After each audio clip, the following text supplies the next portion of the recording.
Hello there, and welcome to the Sleepy History Channel. Tonight, we will be journeying back in time to an era of sweeping landscapes, towering stone castles, and a conflict that shaped the very borders of Europe, the 100 Years' War.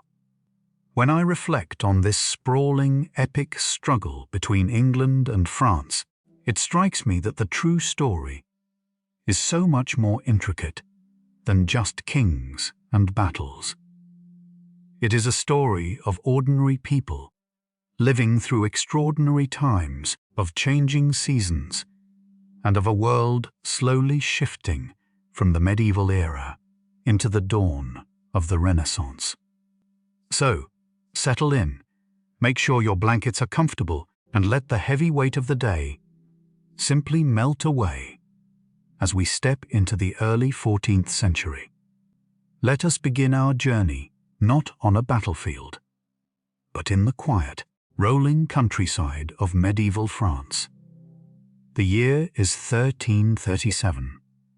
The morning mist clings tightly to the damp earth, rolling in thick, silvery waves over the green pastures and the dense, dark forests of the kingdom.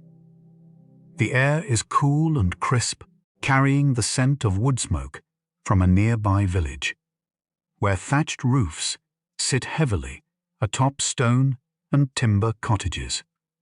The villagers are already awake. It is an age where the rhythm of life is dictated entirely by the sun.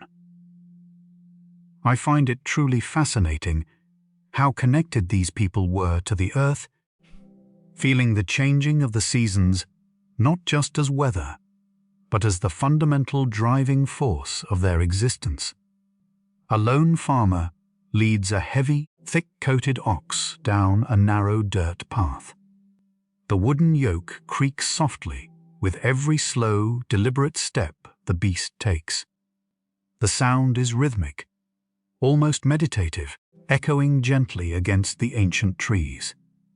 This is a world of slow movements, a world where news travels only as fast as a horse can run, and where the vast majority of people will never travel more than a few miles from the village where they were born.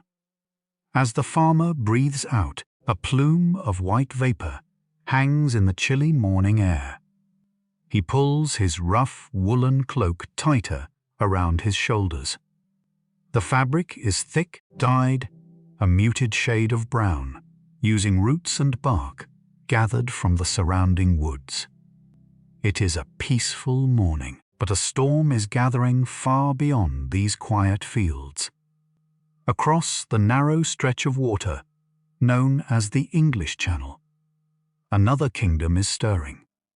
England, ruled by King Edward III, is a nation with deep, intertwined roots in the soil of France. For generations, English kings have held lands across the water, a complex tapestry of feudal loyalties that is as tangled as the thorny briars lining the country roads.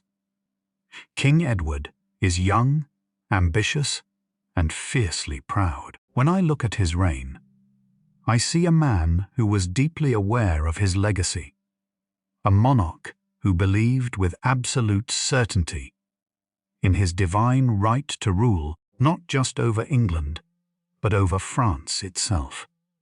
It is strange to think that such a monumental conflict, one that would span more than a century and claim countless lives, began with the complexities of inheritance and a disagreement over who had the right to wear a heavy golden crown. In the great halls of London and Paris, men in rich, heavy velvet garments sit around long wooden tables, their faces illuminated by the flickering, warm glow of tallow candles. The scent of melting wax and damp stone fills the air. They speak in hushed, urgent voices. Maps drawn on thick parchment are unrolled, the stiff vellum crackling softly as calloused fingers trace the winding rivers and ancient boundaries. The light dances across their faces, casting long, wavering shadows against the tapestries that hang on the cold stone walls. These tapestries are masterpieces of thread and patience, depicting hunting scenes and mythical beasts in faded hues of blue, red, and gold. It is in these quiet, shadowed rooms that the fate of millions is being decided, far removed from the cold mud and the simple lives of the farmers, who will eventually bear the heaviest burdens of the decisions made here. As the sun climbs higher in the sky, burning away the last of the morning mist, the sounds of preparation begin to echo through the courtyards of castles across both nations. The sharp, metallic ring of a blacksmith's hammer striking an anvil cuts through the cold air. Clang, clang, clang. The rhythmic beating shapes glowing red iron into swords, spearheads, and the intricate rings of chainmail. The heat from the forge is intense, radiating outward in waves that distort the cold air, a stark contrast to the biting chill of the winter morning. Sparks fly upward like tiny, momentary stars, dancing in the dark interior of the smithy before fading into nothingness. I can almost feel the heat of that fire, the smell of hot iron and burning coal, the sheer physical effort required to craft the tools of war by hand, one strike at a time. It is a slow, methodical process requiring immense skill and an almost endless patience. Not far from the forge, the royal stables are a hive of quiet activity. Here, massive war horses, known as destriers, stamp their heavy hooves against the packed earth floor. These are not ordinary horses. They are magnificent, muscular creatures bred specifically to carry the immense weight of an armored knight into the chaos of battle. Grooms move carefully among them, their voices low and soothing as they brush the thick coats of the animals. The rhythmic sweeping of the stiff, bristled brushes against horsehair blends with the gentle snorting of the beasts. The air inside the stable is warm, smelling strongly of sweet hay, oiled leather, and the earthy scent of the horses themselves. When I picture this scene, I am struck by the bond of trust between the men and the animals. A knight's survival would depend entirely on the strength and temperament of his horse, making these massive creatures some of the most valuable and pampered members of the royal household. Further out in the training yards, men-at-arms are practicing their drills. The English archers, renowned and feared across Europe, stand in long lines. They hold their longbows, carved from pale, flexible yew wood, with an easy familiarity. These bows are taller than the men who wield them, requiring years of training and immense upper body strength to draw back. The archers move in unison. They pull the waxed hemp strings back to their ears, the wood groaning softly under the immense tension, and hold it there for a long, breathless moment. The air goes completely still, and then, with a sharp, synchronized thrum that vibrates right in your chest, they release. The arrows cut through the cold air with a whistling hiss, burying themselves deep into the wooden targets at the far end of the field. It is a terrifyingly beautiful display of precision and power, a silent warning of the devastation that is soon to cross the Channel. Every arrow is a piece of craftsmanship in itself, fledged with goose feathers and tipped with hardened steel bodkins designed to pierce chainmail. The archers check their bowstrings, waxing them carefully to protect them from the damp European weather. And so, piece by piece, sword by sword, and arrow by arrow, the two great kingdoms prepare for a war that will outlast everyone alive on that crisp morning. The Channel itself, that cold and restless stretch of grey water dividing the two realms, seemed to sense the impending storm. Vast fleets of wooden cogs, with their deep, rounded hulls and single, heavy square sails, began to gather in the ports of southern England. I always find myself lingering on the thought of these medieval mariners, men who navigated the treacherous, churning waters of the narrow sea, using only the stars, the wind, and a deep, ancestral knowledge of the tides. The docks of towns like Southampton and Portsmouth were overwhelming to the senses. Imagine the overwhelming stench of hot pitch used to seal the wooden planks, mingling with the sharp, biting scent of brine and rotting seaweed left behind by the retreating tide. Sailors, their hands rough as old bark, and their faces weathered by years of salt and wind, hauled heavy canvas sails and thick hemp ropes, their voices calling out in harsh, rhythmic chants that cut through the cries of the seagulls circling overhead. These ships were not just vessels. They were floating wooden fortresses, soon to be packed tightly with men, horses, and enough grain and salted meat to sustain an army across the water. Across that very same water, in the heart of France, the mood was one of fierce, aristocratic pride. King Philip VI of the House of Valois sat upon the French throne. He was a man surrounded by an aura of absolute majesty, presiding over what was then considered the wealthiest and most culturally refined court in all of Christendom. Paris, with its towering stone walls and the magnificent, soaring spires of Notre Dame, was a sprawling maze of narrow, muddy streets and grand, sweeping palaces. Inside the great cathedrals, sunlight filtered through massive stained glass windows, projecting a kaleidoscope of rich jewel tones, ruby reds, deep sapphire blues, and brilliant emerald greens across the cold stone floors. When I think of medieval Paris, I imagine the sheer contrast between the breathtaking beauty of the highest stonework and the chaotic, noisy reality of the streets below. Merchants shouted their wares.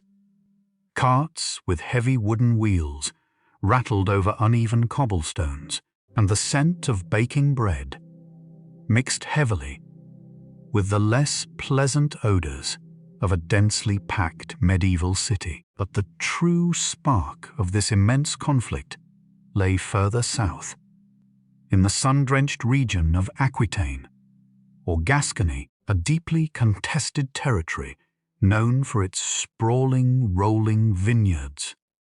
The vines there grew thick and heavy, their roots digging deep into the chalky, fertile soil, producing a dark, rich wine that was highly prized across all of Europe, especially by the English nobility.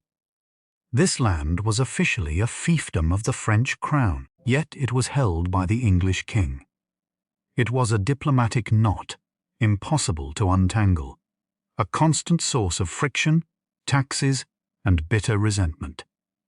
In these vineyards, the rhythm of life continued, much as it had for centuries. Peasants with sun-browned skin and wide-brimmed straw hats carefully tended to the precious vines, their hands stained purple from the juices of the previous harvests. They worked methodically under the hot, golden sun, ensuring every leaf and every grape was positioned to receive the perfect amount of light.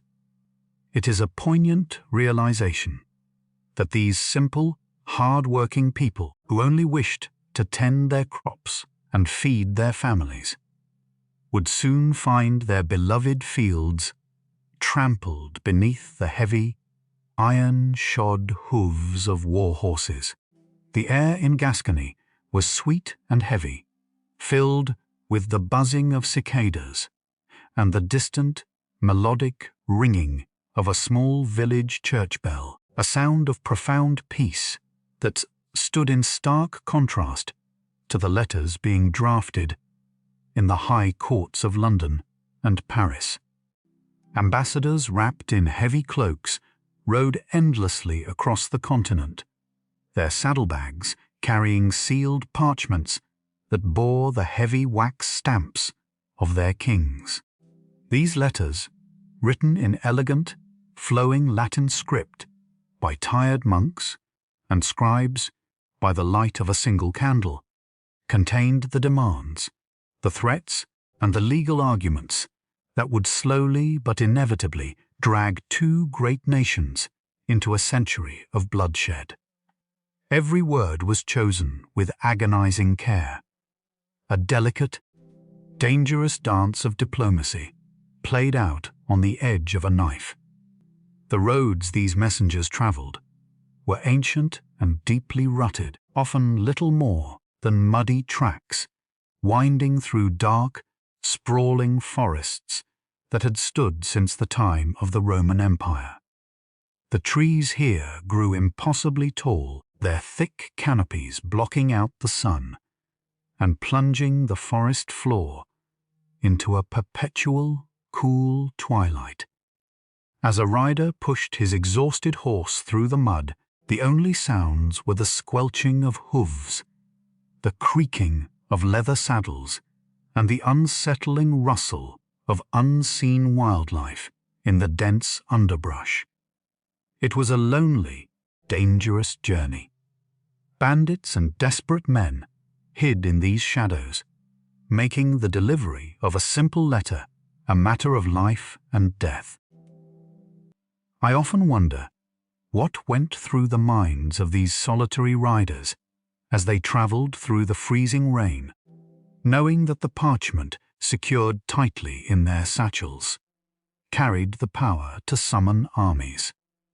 Back in England, the wool trade, the very lifeblood of the nation's economy, was also feeling the strain of the impending war. In the rolling hills of the Cotswolds, vast flocks of sheep with thick, heavy fleeces grazed on the pale green grass, unaware of their central role in global politics. Shepherds, wrapped in thick cloaks and leaning heavily on their wooden crooks, watched over the flocks while their working dogs darted quickly through the morning dew, guiding the animals with sharp, intelligent barks. The wool from these sheep was highly sought after by the weavers of Flanders, a wealthy region allied with France, but economically tied to England. This complex web of trade, taxation, and territory was tightening like a snare. When you look closely at history, it becomes beautifully clear that wars are rarely fought for a single reason, but rather 1,000 tiny threads pulling tight all at once. In the bustling market squares of Flemish towns, merchants in fine, richly dyed tunics argued loudly over the price of English wool and French wine, their breath pluming in the cold, damp air.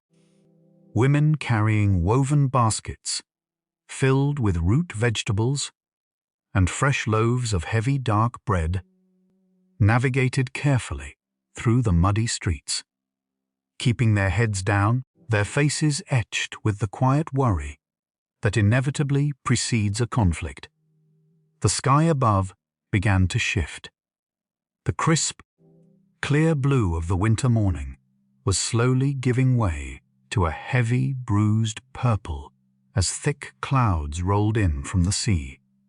The wind picked up, carrying the distinct, sharp smell of an approaching storm, rattling the wooden shutters of the merchant houses and causing the iron signs hanging above the taverns to swing and creak loudly on their rusty hinges. It was as if the very air was holding its breath, waiting for the first drop of rain, the first clash of steel, the first word of war to finally be spoken. And when that word was finally spoken, it echoed with the force of thunder across the Channel. King Edward III officially laid claim to the French throne, a bold and calculated move that formally ignited the powder keg of Europe. The heavy, bruising purple clouds that had gathered over the Flemish coast finally burst, unleashing a torrential downpour that mirrored the deluge of men and steel about to pour onto French soil. The sheer scale of the mobilization was staggering. Edward did not merely send a raiding party. He unleashed the full, terrifying might of his kingdom. I often try to picture the sheer logistics of moving a medieval army across the sea, and it boggles the mind. There were thousands of men, thousands of horses, tons of grain, barrels of fresh water, and countless bundles of arrows, all packed into wooden cogs that tossed wildly on the dark, churning waters of the English Channel.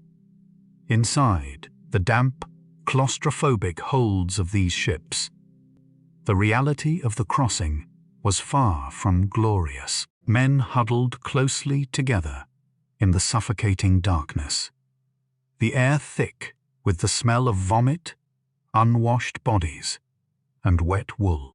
The timbers of the cogs groaned and shrieked in protest against the pounding waves, a terrifying sound that vibrated right through the floorboards and into the bones of the soldiers. Many of these men were simple yeomen or farmers who had never even seen the ocean, let alone crossed it in a howling gale. They clutched small, wooden rosary beads or simple amulets, their lips moving in silent, desperate prayers to saints whose names they barely knew. It is a humbling thought, recognizing that beneath the bright heraldry and the polished armor, the core of any army is made of frightened men far from home, entirely at the mercy of the elements. Above decks, the sailors fought a desperate battle against the wind and rain. The heavy canvas sails, soaked through and heavy as lead, snapped violently in the gale. The deck was incredibly slick, washed continuously by freezing, foaming waves that crashed over the wooden railings. Knights, normally so proud and imposing on horseback, were reduced to miserable, seasick passengers, their heavy armor packed away in salt-stained oak chests below deck. There is a certain irony in realizing that the most feared warriors of the age were temporarily rendered completely helpless by a simple bout of rough weather. But eventually, the storm passed. The grey skies parted slightly to reveal the pale, chalky cliffs of the French coastline, rising from the restless sea like ancient, weathered teeth. The landing was a scene of chaotic, muddy desperation, as the flat-bottomed boats scraped harshly against the sandy, pebble-strewn beaches of Normandy. The men poured out, their boots sinking deep into the wet earth of the continent. The sound was deafening, the sharp, frantic whinnying of terrified horses, being coaxed off the rocking ships, mixed with the barked orders of captains and the rhythmic splashing of thousands of men wading through the frigid surf. Once on solid ground, the English army did not march toward Paris in a neat, orderly line. Instead, they unleashed a strategy known as the Chevauchée, a terrifying, systematic campaign of destruction designed entirely to cripple the French economy and humiliate King Philip. This was not a chivalrous jousting tournament, it was total, brutal war. As the army moved inland, the picturesque French countryside, with its lush green fields and quiet, sleepy villages, was transformed into a nightmare landscape of ash and ruin. Columns of thick, black smoke began to rise over the horizon, dark stains against the pale morning sky. The air, once sweet with the scent of wild herbs and damp earth, was soon choked with the bitter, suffocating smell of burning thatch and scorched wood. English soldiers, their faces smeared with soot and dirt, marched through the narrow streets of conquered towns, kicking down wooden doors and looting anything of value. Carts were piled high with stolen silver, fine tapestries, and whatever food could be scavenged. When I read the chronicles of these early raids, I am struck by the absolute devastation inflicted upon the innocent peasantry.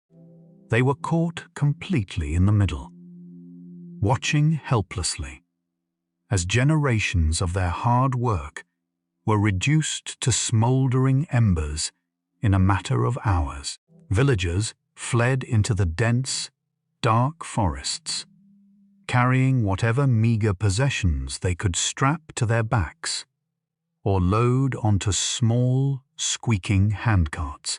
Mothers held their crying children close, their faces pale masks of pure terror, constantly looking back over their shoulders at the orange glow, illuminating the sky where their homes used to be. The relentless march of the English army left a scar across the land, a wide path of blackened earth and despair.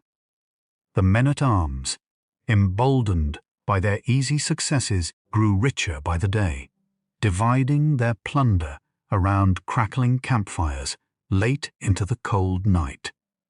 They sat on rough-hewn logs, tossing stolen chicken bones into the flames, their laughter harsh and grating against the profound silence of the surrounding woods. The flickering firelight caught the polished steel of their swords and the intricate coats of arms painted onto their wooden shields, lions and dragons dancing in the orange glow. Yet, despite their victories, a heavy tension hung in the air, a collective, unspoken knowledge that the French king could not ignore this humiliation forever. The true clash, the meeting of two massive armies on an open field, was inevitable, and every man staring into those campfires knew that the bloody reality of this war had only just begun. Word of the devastating English raids soon reached King Philip in Paris, carried by exhausted, mud-splattered messengers, whose horses frequently collapsed right at the heavy wooden gates of the city. The French king's fury was absolute, a cold and terrifying anger that resonated through the grand stone halls of his palaces. He immediately sent out the call to arms, summoning the arrière band, a vast and sweeping draft of every able-bodied nobleman, knight, and man-at-arms across the sprawling French kingdom. It is staggering to consider the sheer scale of the response. For weeks, the roads leading toward the capital were choked with men and horses, a seemingly endless river of brightly painted shields, fluttering silk pennons, and the polished gleam of plate and mail armor, reflecting the weak autumn sun. I always find the gathering of the French host to be a moment of incredible, almost tragic grandeur. These men represented the absolute pinnacle of European chivalry.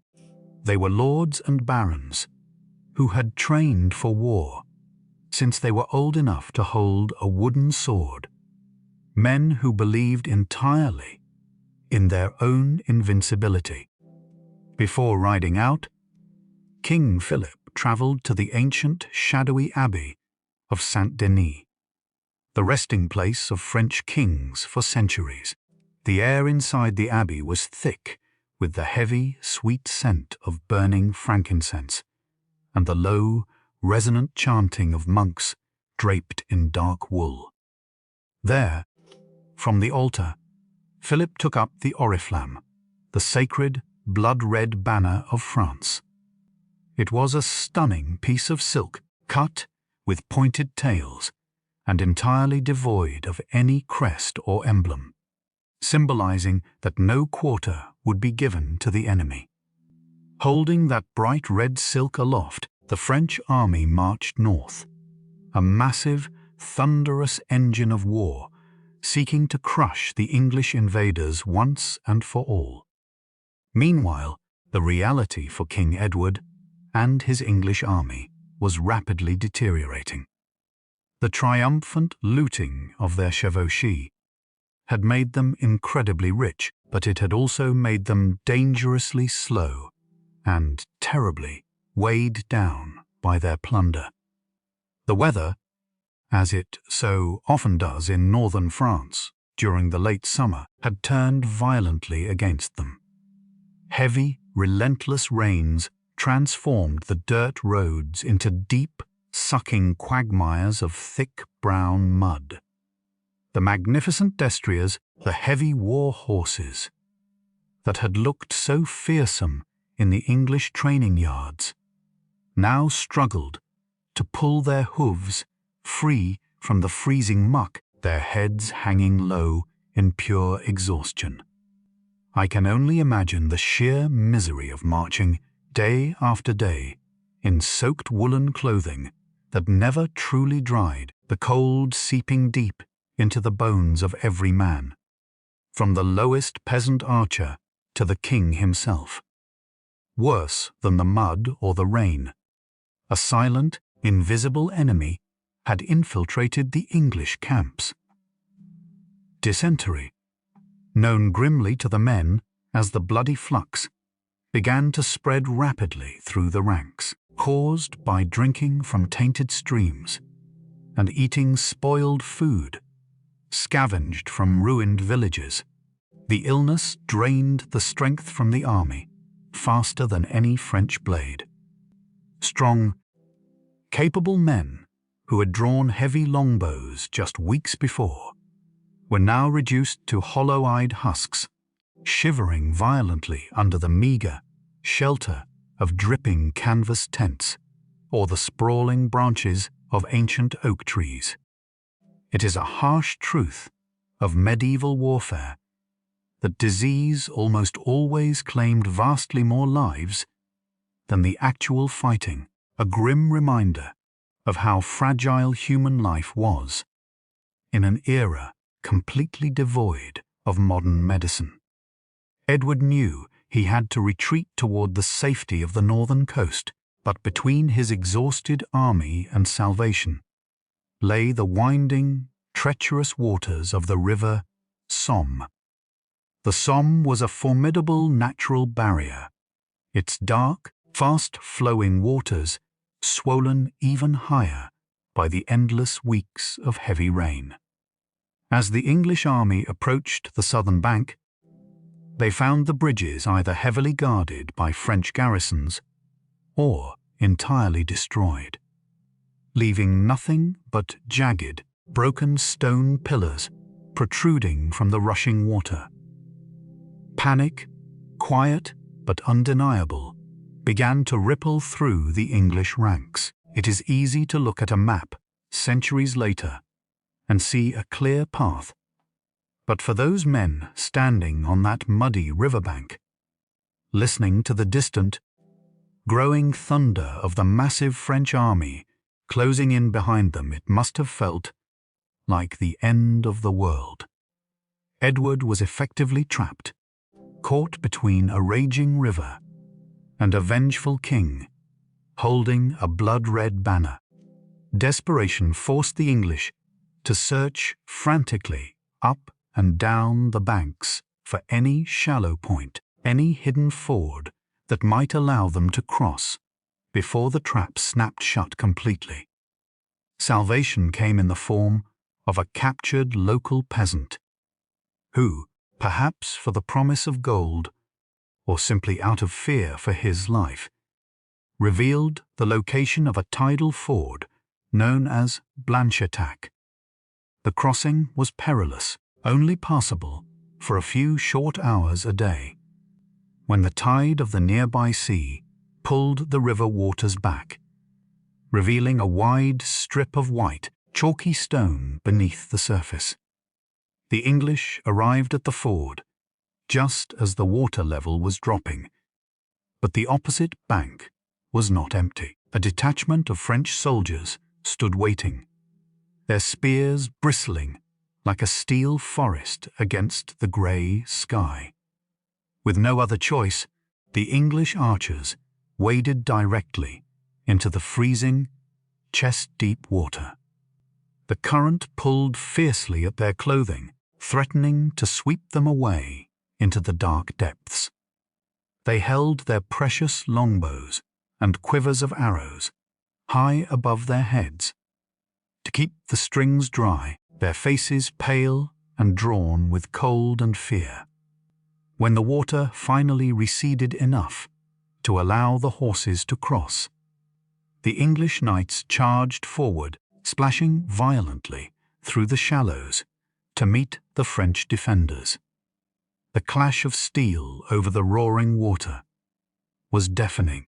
Men slipped and fell on the slick chalk stones, pulled under the freezing water by the immense weight of their own armor. I always find myself holding my breath when thinking of this moment, the sheer, desperate struggle for survival playing out in the icy waters of the Somme. By sheer force of will and the desperate need to escape the main French army, the English battered their way through the defenders and clawed their way up the muddy northern bank. They were shivering, exhausted, and half-starved, but they had miraculously slipped the noose.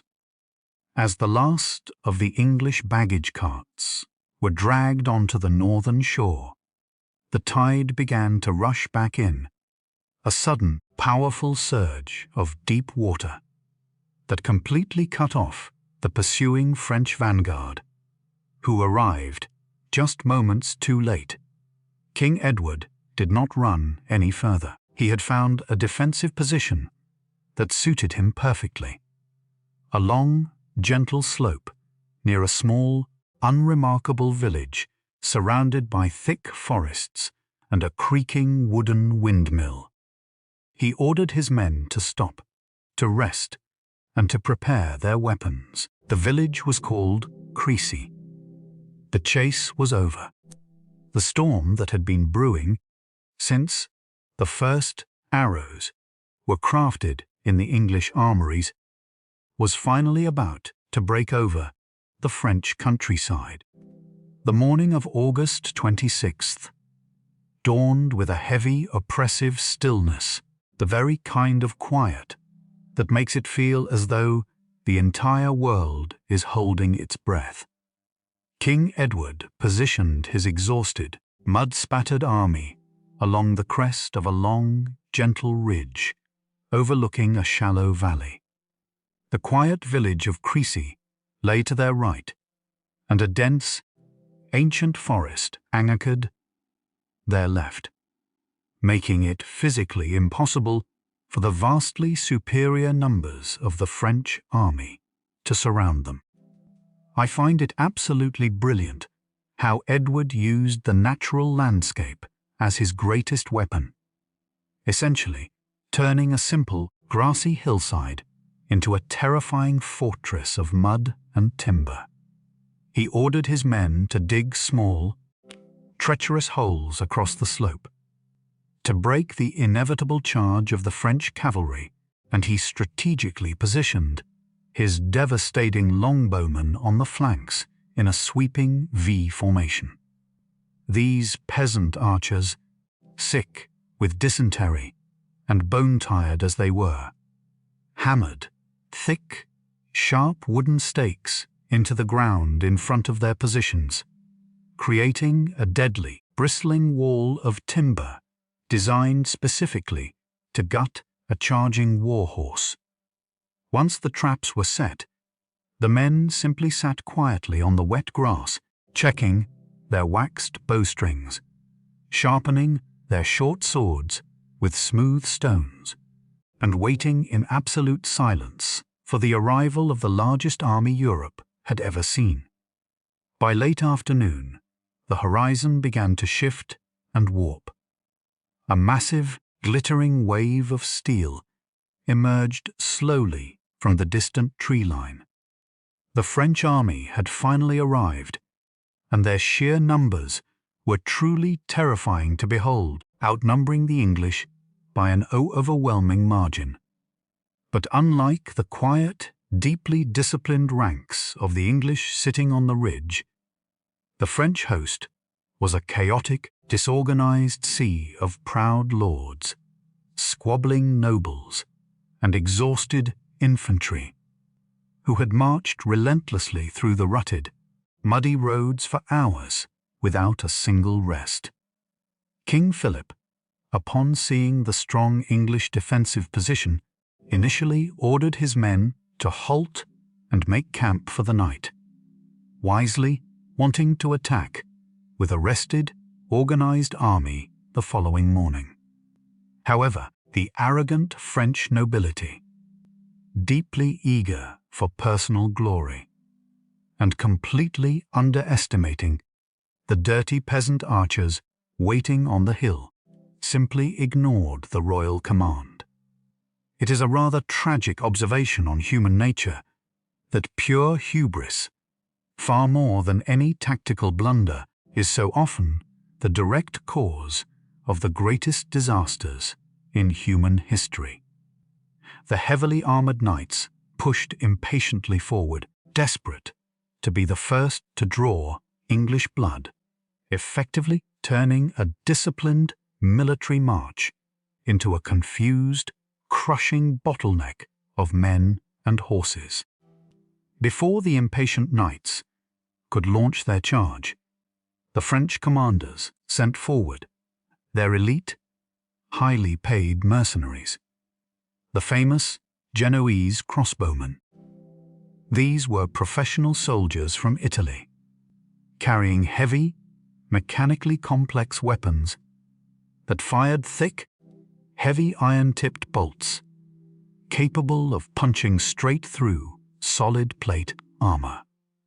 As they marched down into the shallow valley, the sky above suddenly darkened to the color of bruised iron, and a violent, rolling thunderstorm broke directly over the battlefield. Freezing rain poured down in heavy gray sheets, instantly turning the ground back into slick, treacherous mud.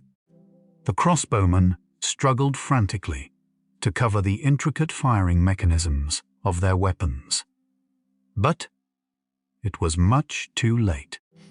The heavy downpour soaked the thick hemp cords of the crossbows, rendering them loose, heavy, and drastically reducing their tension and firing power. The English longbowmen, however, had simply slipped their own bowstrings off the wooden staves and tucked them safely away under their waterproof leather caps. At the very first drop of rain, when the brief, violent storm finally passed, leaving the cold air smelling sharply of wet earth and ozone, the Genoese finally raised their cumbersome weapons to their shoulders and fired the opening volley of the battle. The sound of thousands of heavy crossbows firing all at once was a harsh, mechanical crack that echoed loudly off the surrounding ancient trees, but the waterlogged strings completely failed them. The heavy iron bolts flew through the damp air, but the vast majority of them lost their momentum and fell harmlessly short of the English lines, thudding uselessly into the wet mud of the slope. The Genoese mercenaries, realizing with sudden horror that their prized weapons were now virtually useless, hesitated, their tight formations wavering unsteadily in the bottom of the muddy valley. It was in this exact moment of fatal confusion that King Edward, watching calmly from the balcony of a creaking wooden windmill at the very highest point of the ridge, raised his hand and gave the signal to his longbowmen. A single, sharp command rippled swiftly down the English lines. Thousands of men drew back their dry, perfectly tensioned bowstrings, in perfect unison, the pale yew wood bending almost to the breaking point. When they released, the sound was not a mechanical crack, but a terrifying, continuous, roaring hiss sounding exactly like the tearing of a giant canvas sheet. A massive, solid black cloud of arrows entirely blocked out the pale light of the setting sun, arcing incredibly high into the grey sky, before raining down with deadly precision upon the unprotected Genoese in the valley below. I cannot even begin to fathom the pure, suffocating terror of standing in that mud, looking up only to see the entire sky turn black with falling steel. The slaughter was immediate, brutal, and absolute, marking the horrific and bloody beginning of one of the most famous battles in all of human history. The steel-tipped arrows struck the valley floor with the devastating sound of a violent, unnatural hailstorm beating against a wooden roof. The sheer kinetic force of the English bodkin arrows, dropping from such an immense height, easily pierced the padded jackets and light armor of the Genoese crossbowmen. Panic, immediate and entirely uncontainable, surged through the mercenary ranks. Men dropped their heavy, useless weapons into the sucking brown mud and turned to flee, desperately trying to scramble back up the slope toward the safety of the advancing French cavalry. It is a deeply tragic image.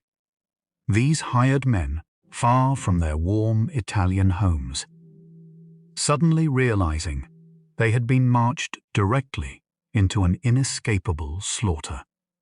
They threw their hands over their heads, their voices crying out in a chaotic mix of Italian and broken French, pleading for mercy from the sky.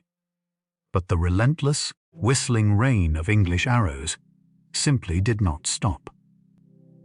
What happened next is, in my opinion, one of the most chilling examples of aristocratic arrogance in all of military history. The French nobles, watching the Genoese retreat from their magnificent, elevated war horses, were not filled with pity for their hired soldiers, but with absolute, blinding rage. They viewed the tactical retreat as pure, unforgivable cowardice. King Philip himself, his face twisting with fury beneath his polished crown, is said to have ordered his knights to kill the retreating mercenaries. And so, the pride of the French nobility spurred their massive, armored destriers directly forward, lowering their heavy wooden lances not at the English, but at their own fleeing infantry.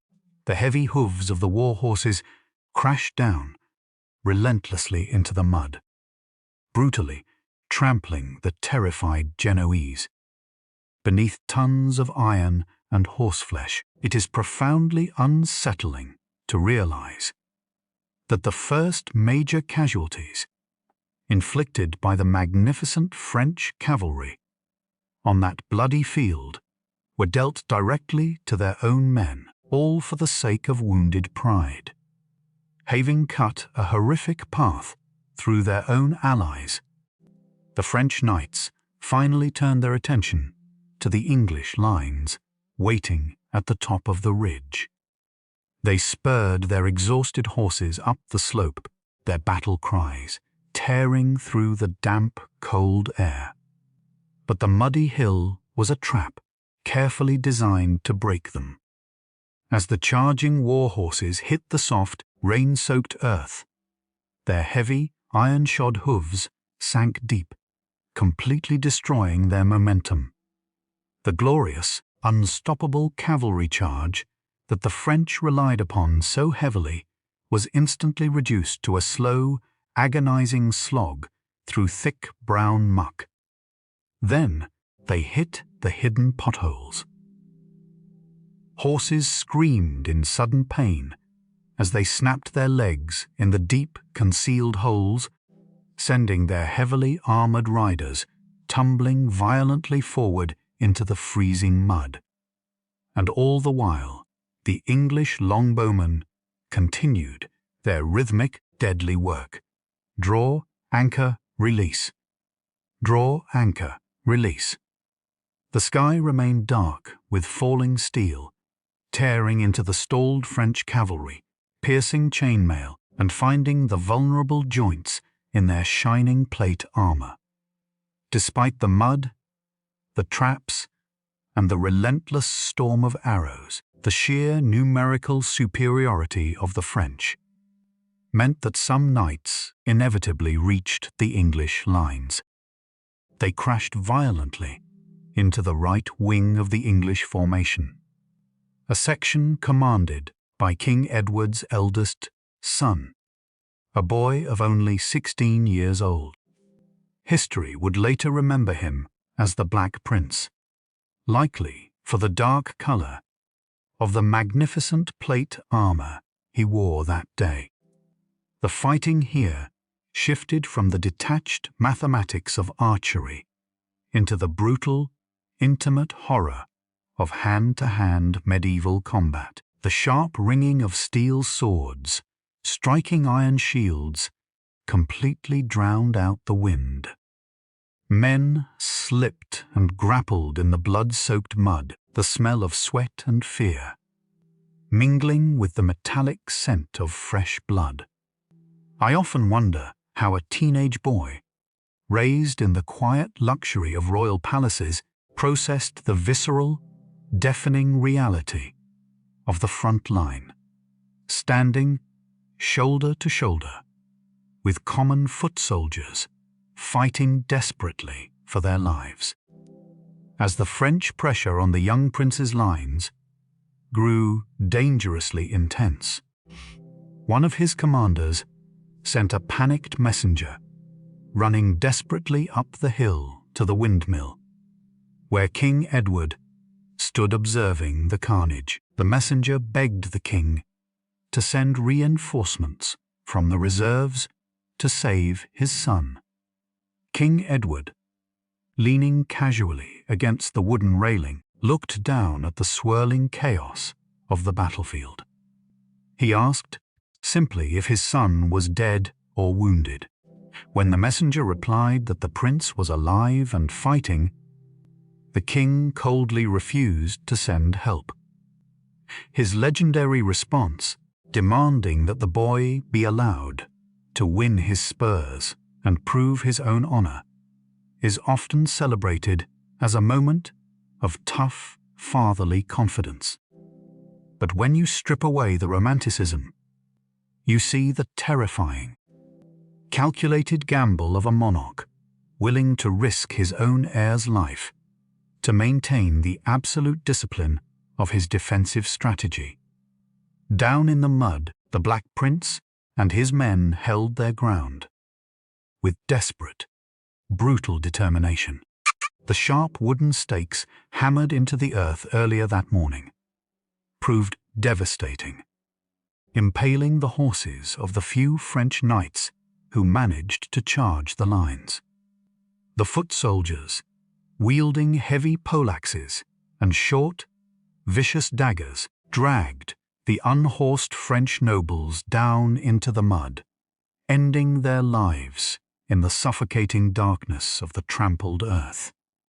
As the afternoon slowly bled into evening, the sky turned a deep, bruised violet.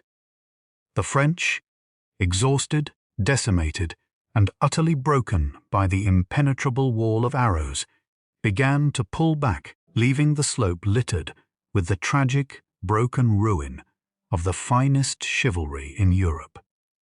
The Battle of Crecy was over, but the long, cold night that followed would echo with the groans of the dying and the profound, heavy silence of a world forever changed. The dawn that followed the Battle of Crecy broke pale and cold, casting long, grey shadows across a landscape completely unrecognizable from the quiet hillside of the morning before. The English soldiers, their bodies aching with a bone-deep exhaustion, walked slowly among the fallen. The mud was thick, churned into a dark, heavy paste by thousands of hooves and boots. They moved with a quiet, almost reverent caution, collecting unbroken arrows and scavenging whatever untarnished steel or silver they could find. On the bodies of the French nobility, I always find it deeply sobering to imagine this morning after, where the adrenaline and terrifying noise of battle had entirely vanished, leaving behind nothing but the stark, quiet reality of the cost of war. King Edward, however, did not linger long to celebrate his miraculous victory. He knew his army was still vulnerable, still sick, and in desperate need of a secure port to resupply and connect directly with England. And so he turned his sights northward, toward the massive, heavily fortified coastal city of Calais. The march to Calais was a slow, grueling slog through the fading summer. When the English finally arrived before the towering stone walls of the city, they found a fortress that simply could not be taken by force. Calais was surrounded by deep, treacherous marshes and protected by thick, double-layered masonry that easily deflected the heaviest stones thrown by English siege engines. Realizing that a direct assault would be suicide, Edward ordered his men to dig in. This was not a war of movement anymore. It had become a brutal, agonizing war of waiting.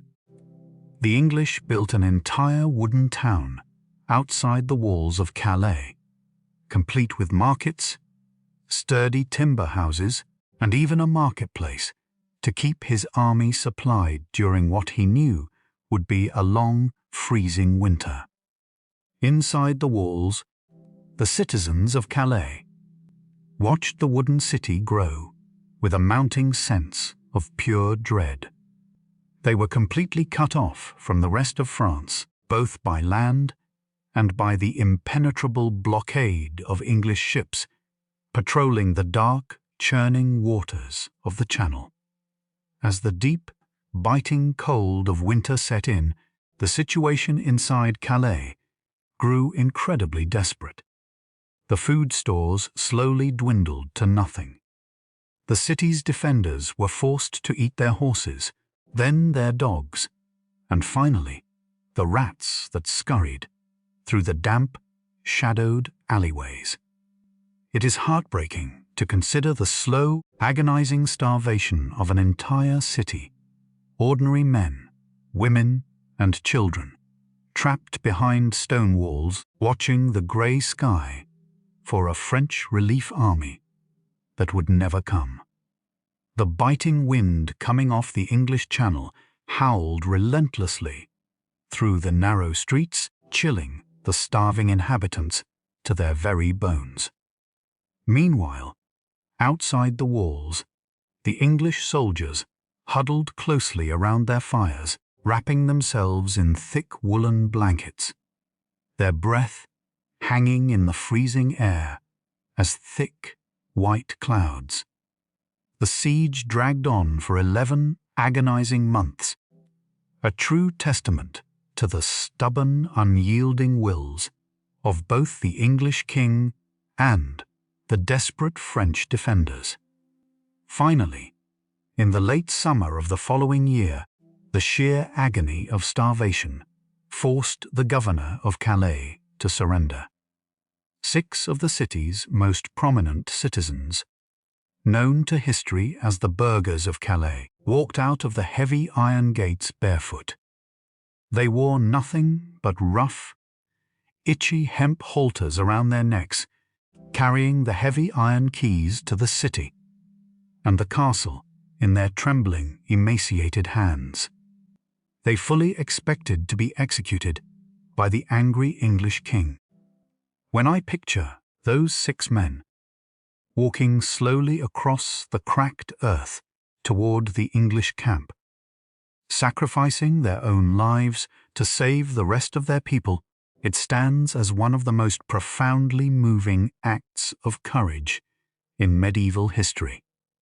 King Edward, his heart hardened by a year of freezing winds and heavy losses, initially ordered their beheading.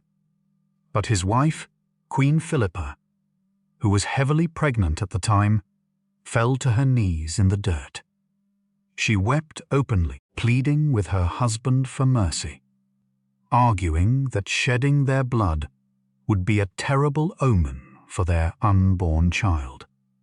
Moved by her tears, Edward relented, sparing the men, and finally bringing the agonizing siege to an end. The capture of Calais gave England a vital, permanent foothold on the European continent, a heavily fortified door through which they could pour troops and supplies for the next 200 years. But, just as it seemed, the war might enter a new, even more destructive phase. An entirely different kind of terror was quietly making its way along the ancient trade routes from the east. Unseen, silent, and entirely unstoppable. This new enemy did not care about the claims of kings, the thickness of stone walls, or the color of a painted shield. It traveled in the dark, cramped holds of merchant ships, nestled warmly in the fleas that rode upon the backs of black rats. The Black Death had arrived in Europe as this devastating plague swept across the continent, moving with terrifying speed through the crowded, unsanitary medieval cities. It forced an immediate, grinding halt to the 100 Years' War. The massive armies dissolved, not because of a peace treaty, but because the men simply began to die by the thousands in their camps. The sprawling, muddy battlefields of France were suddenly overshadowed by a much greater, incomprehensible tragedy, proving once again that, for all their grand ambitions, kings and emperors are ultimately entirely powerless against the profound forces of nature.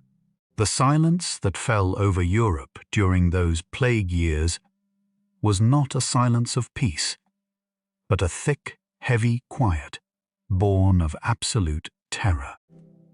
Entire villages across the French countryside, once bustling with the sounds of blacksmiths and playing children, were left completely abandoned to the encroaching forests. The crops that had been so carefully planted in the spring simply rotted in the sprawling fields, tall stalks of wheat, bending and breaking under the weight of autumn rains. Because there were no hands left to harvest them, it is a profoundly haunting image to picture those empty, wind-swept fields, a stark reminder that all the political manoeuvring in the high courts of London and Paris meant absolutely nothing when faced with the cold, indiscriminate scythe of pestilence. In the cities, the narrow cobblestone streets, normally choked with merchants and carts, were eerily empty. The air was thick with the acrid smoke of massive bonfires, burning deeply aromatic herbs, pine and sulphur, a desperate, futile attempt to cleanse the invisible poison from the damp air. People locked themselves behind heavy oak doors, clutching tightly to small, dried bundles of lavender and rose petals, holding them to their faces whenever they were forced to step outside. I find it completely surreal to imagine living through an era where the simple act of breathing the air in a crowded room or sharing a wooden cup with a neighbor was genuinely perceived as a terrifying gamble with death. The grand cathedrals, usually echoing with the comforting, resonant chants of choirs, were instead filled with the frantic, echoing prayers of the desperate, until even the priests and monks began to succumb, leaving the heavy bronze bells hanging silent in their towering stone belfries. The gold and silver coins that armies had fought and died for just months prior were left sitting untouched on merchant tables, entirely useless in a world where food and healthy laborers had become the only true currencies. For nearly a decade, the Great War between England and France was essentially frozen in place, preserved in a morbid amber. But the deeply rooted hatred between the two crowns did not die with the millions of peasants.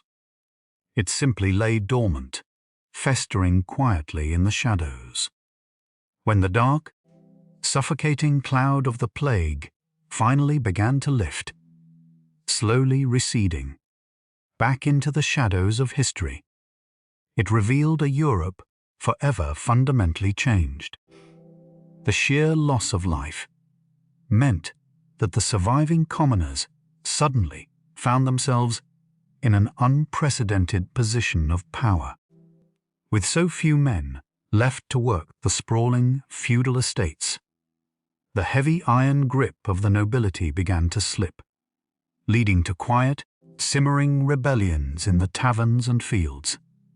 It is a strange, bitter irony that the most devastating biological disaster in human history inadvertently planted the very first fragile seeds of social mobility for the lowest classes of society.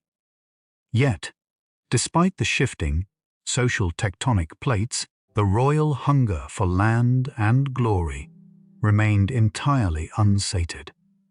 As the mid-century approached, a new generation of commanders took the reins of the conflict.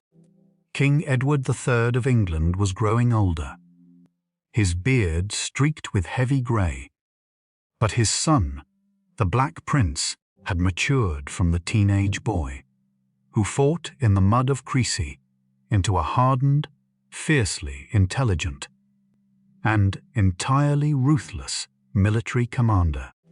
The prince returned to the continent, landing in the sun-drenched, fertile region of Gascony in the south of France.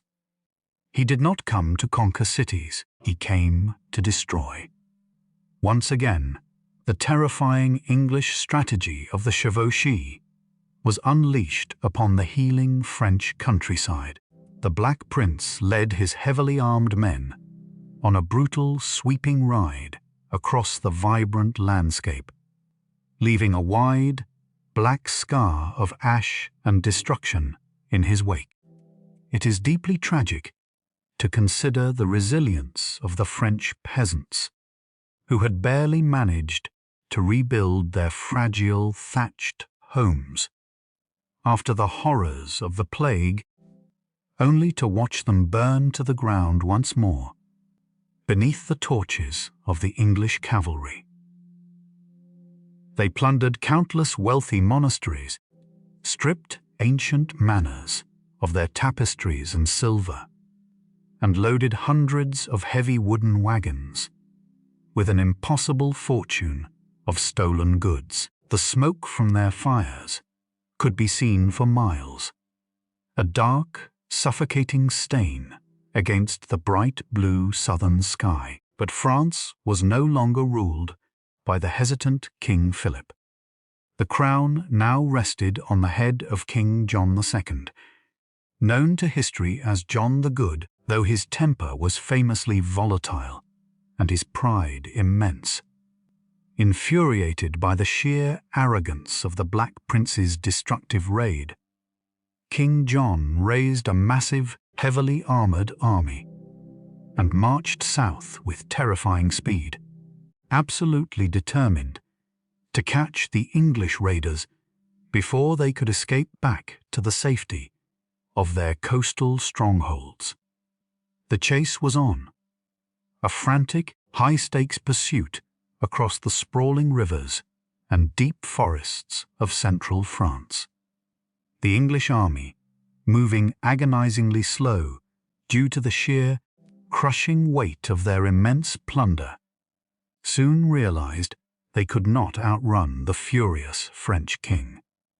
Near a quiet, unremarkable town, surrounded by dense woods and sprawling vineyards, the Black Prince finally turned his exhausted men around to face their pursuers. The town was called Poitiers, and the stage was set for another bloody, earth-shattering clash of kings. The landscape surrounding Poitiers was a far cry from the open, muddy slopes of Crecy. It was a dense, intricate maze of deep ravines, thick, thorny hedgerows, and sprawling, ancient vineyards, where the sweet, dark grapes of late summer hung heavy and ripe on the vines. The Black Prince, possessing a sharp, tactical mind that mirrored his father's, saw immediately that this tangled, uneven ground was his greatest advantage. He positioned his heavily outnumbered men behind the thickest hedges and deep within the rows of the vineyards, turning a peaceful agricultural landscape into a bristling, hidden fortress of wood and steel. The English archers, their quivers fully stocked from their recent raids, concealed themselves expertly among the broad green leaves, their breathing slow and measured as they waited in the damp morning air. I find it deeply fascinating how geography so often dictates the course of history. A simple, quiet row of grapevines, tended by generations of humble farmers, suddenly becomes a highly strategic barricade that will decide the fate of two kingdoms. As the pale sun climbed higher into the sky, burning away the lingering morning dew, the French army finally came into view. It was a truly magnificent and terrifying sight. King John the Good had brought the absolute flower of French nobility, their armor polished to a blinding, mirrored shine, their silk surcoats dyed in vibrant, saturated hues of royal blue and gold. The sheer wealth and power on display was overwhelming. But King John, heavily burdened by the humiliating memory of the French cavalry being slaughtered in the mud at Crecy, made a deeply significant tactical decision. He ordered the vast majority of his proud knights to dismount. They would not charge blindly on horseback. Instead, they would cut their heavy wooden lances down to 5 feet in length and march slowly, side by side, as an unstoppable wall of solid iron. Imagine the sound of thousands of heavily armored men walking in unison across the dry earth. The rhythmic, metallic clanking of steel plates grinding against one another. The heavy thud of iron-shod boots. The collective, strained breathing echoing inside their enclosed helmets. It must have sounded like a slow, terrifying earthquake, made entirely of iron, steadily rolling toward the hidden English lines. The ground itself seemed to tremble under their immense collective weight. However, marching in full plate armor across uneven ground, pushing through tangled thickets and climbing out of steep, dry ravines, is an absolutely exhausting endeavor.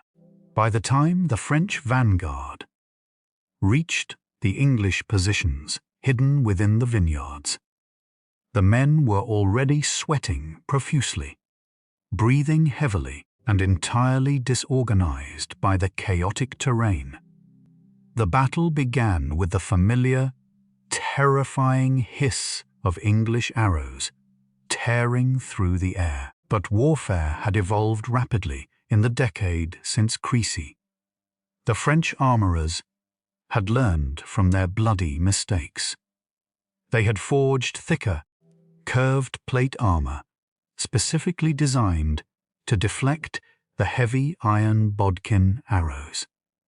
Instead of cutting through the knights like a scythe through wheat, many of the arrows simply glanced off the curved steel breasts and helmets with sharp, ringing cracks, spinning harmlessly away into the dirt. It is a remarkable testament to human ingenuity that the ultimate weapon of one decade can be completely neutralized by the defensive engineering of the next.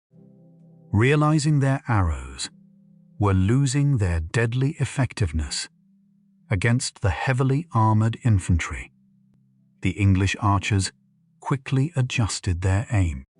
They targeted the few French knights who had remained on horseback, aiming for the unprotected flanks of the massive animals, sending them rearing and crashing violently into the advancing lines of foot soldiers, creating absolute chaos in the tight, confined spaces between the hedgerows. The clash quickly degenerated into a brutal, claustrophobic melee deep within the vines. Men swung heavy swords and poleaxes, the sharp blades indiscriminately hacking through wooden shafts, steel armor, and the thick, leafy branches of the grapevines. The sweet, earthy smell of crushed grapes and broken wood mixed sickeningly with the metallic scent of blood and sweat. It was a suffocating, terrifying struggle, fought mere inches from the enemy's face, where the intricate rules of chivalry were instantly replaced by the raw, desperate animal instinct to survive. In the very center of this swirling maelstrom of violence stood King John of France. Unlike many monarchs who preferred to direct battles from a safe distance, John fought on the absolute front line, wielding a heavy, double-headed battle-axe with terrifying, exhausted strength. Beside him stood his youngest son, Philip, a boy of merely 14. Bravely calling out warnings to his father as the English soldiers pressed in from all sides. Despite his incredible bravery, the French king was eventually surrounded. His royal guards were cut down one by one, their bright blue surcoats stained dark with mud and blood. King John, exhausted, his magnificent armor deeply dented and covered in the dust of the vineyard, finally lowered his axe. He surrendered to an exiled French knight, fighting for the English, handing over his heavy right gauntlet as a formal token of his capture. The capture of a reigning monarch on the battlefield was an event of such monumental, earth-shattering significance that it sent immediate shockwaves across the entirety of Europe. The French army, realizing their king had been taken, completely broke and fled in absolute terror, leaving the Black Prince holding not only the field, but the greatest prize of the entire century. The war had shifted once again, plunging France into a period of unprecedented darkness, chaos, and profound political despair. The immediate aftermath of Poitiers presented one of the most bizarre and striking paradoxes of the medieval world. While the blood of thousands of ordinary men soaked into the crushed grapes of the vineyards outside, inside the lavishly decorated silk tent of the Black Prince, a grand banquet was being held. King John, though a prisoner, was not thrown into a dark, damp cell. He was treated with the utmost reverence and chivalric respect, seated in the place of absolute honor at the high table. I find it truly fascinating, almost absurd, to look at the deeply ingrained rules of nobility during this era. Two men who had just spent the entire day trying to violently end each other's lives were now sharing plates of roasted pheasant and drinking sweet wine from heavy silver goblets. The Black Prince himself refused to sit, choosing instead to personally serve the captive French king, offering him water to wash his hands and speaking to him in low, comforting tones. The tent was warm, illuminated by the soft, flickering light of dozens of thick beeswax candles that cast a golden glow over the rich tapestries hanging from the canvas walls. Outside in the cold night air, the surviving French commoners were scattered, fleeing blindly through the dark, terrifying woods, leaving their beloved country entirely leaderless. Soon after, King John was taken across the churning grey waters of the English Channel, a prize of unimaginable value brought directly to the city of London. His arrival was treated less like the imprisonment of an enemy and more like a grand, triumphant parade. The narrow, twisting streets of the city were packed with commoners cheering and waving from open wooden shutters, eager to catch a glimpse of the captured monarch riding a magnificent white horse beside his captor. King John's captivity in England was luxurious beyond belief. He was housed in the sprawling Savoy Palace, along the River Thames, surrounded by his own personal servants, musicians, and jesters. He was allowed to hunt in the royal forests, keep hunting dogs, and host extravagant feasts. When I reflect on this strange, gilded cage, it strikes me how disconnected the highest levels of society were from the brutal realities of the war they had started. While the king chased deer through the lush English woodlands, his kingdom across the sea was rapidly tearing itself apart. Without the heavy, unifying hand of the king, France plunged headlong into a terrifying abyss of anarchy. The Dauphin Charles, John's young, physically frail but highly intelligent heir, was left in Paris to try and hold the shattered pieces of the kingdom together. but his authority was weak. The royal treasury was completely empty, and the Parisian merchants were openly challenging his rule. Adding to the nightmare, the vast armies of mercenaries that had been hired by both sides to fight the war suddenly found themselves unemployed during the fragile truce that followed the king's capture. These men, known as the free companies or routiers, did not simply put down their swords and go home. Instead, they banded together into ruthless, wandering armies of heavily armed thugs. They roamed the beautiful French countryside like packs of starving wolves, stripping the land completely bare.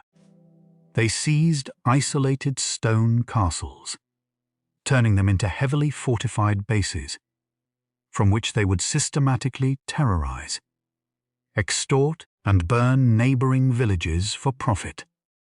The peasants, who had already endured decades of brutal taxation, the horrific ravages of the plague, and the destructive raids of the English, were now being hunted and bled dry by the very soldiers who were supposed to protect them. Pushed entirely past the breaking point of human endurance, the French peasantry finally snapped.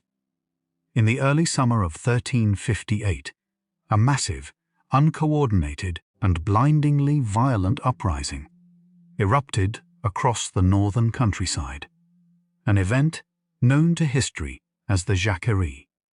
The name came from Jacques Bonhomme, a mocking, condescending nickname given to the peasants by the nobility, essentially meaning Jack Goodfellow.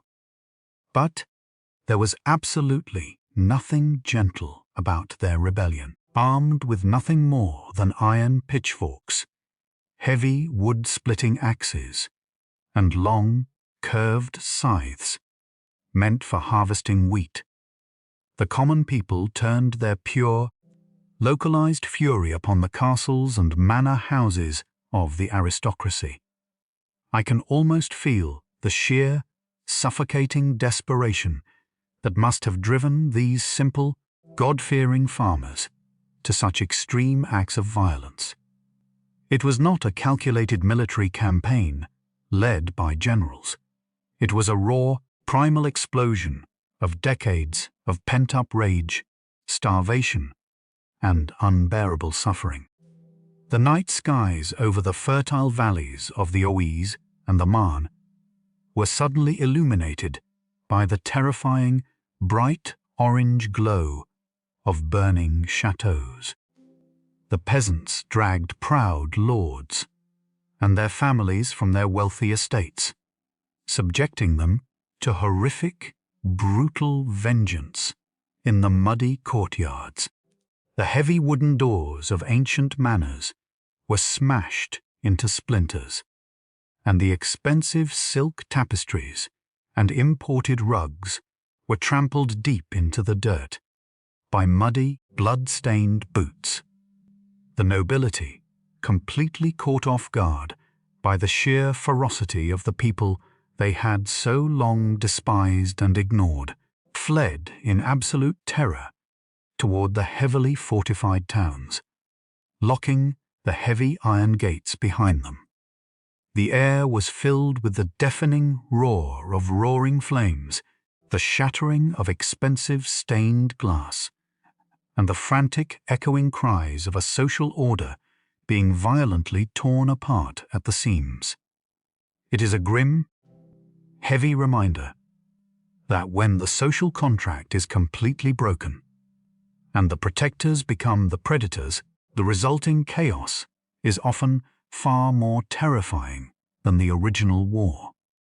The 100 Years' War had temporarily ceased, being a conflict between two rival nations, and had mutated into a dark, desperate war of survival within the very heart of France itself, pitting neighbor against neighbor in a fight for the very soul of the kingdom. But this terrifying inversion of the social order could not last, and the vengeance of the nobility, once they finally regrouped and overcame their initial shock, was as swift as it was utterly merciless. The French lords, putting aside their bitter political factions and internal squabbles, united under the singular, desperate need to crush the peasant rebellion and restore the heavy iron hierarchy of their world. Heavily armored knights, riding magnificent, rested war horses, rode out against the disorganized mobs of commoners. It was not a series of battles. It was a systematic, cold-blooded slaughter. The peasants, armed only with their agricultural tools and fueled by blind rage, stood absolutely no chance against professional soldiers clad in impenetrable plate armor. In the fields outside of Meaux, thousands of commoners were cut down, their bodies left to sink into the very soil they had spent their entire lives violently tilling for their masters. When I read about the suppression of the Jacquerie, I am struck by a profound sense of sorrow. It was a brief, blinding flash of desperation that ended only in deeper chains and blackened fields, leaving the French countryside even more hollowed out and traumatized than before. With the internal rebellion brutally crushed and the country bleeding from 1,000 self-inflicted wounds, the French government had absolutely no choice but to beg for peace. In the spring of 1360, representatives from both kingdoms met in the quiet, unremarkable village of Bretigny to negotiate an end to the catastrophic violence. Inside a cold, echoing stone church, surrounded by the smell of damp earth and burning beeswax, men in heavy velvet robes argued over the fate of millions. The resulting Treaty of Bretigny was a truly staggering victory for King Edward III. In exchange for temporarily dropping his claim to the French throne, Edward was granted absolute, independent sovereignty over a massive portion of southwestern France, expanding his territories to an unprecedented size. Furthermore, the ransom for the captive King John was set at an astronomical 3 million gold crowns. To even begin paying this impossible sum, the French were forced to mint a brand new currency. The franc, literally meaning free, a bitter irony for a nation that had just signed away 1/3 of its land and mortgaged its entire future to buy back a single man.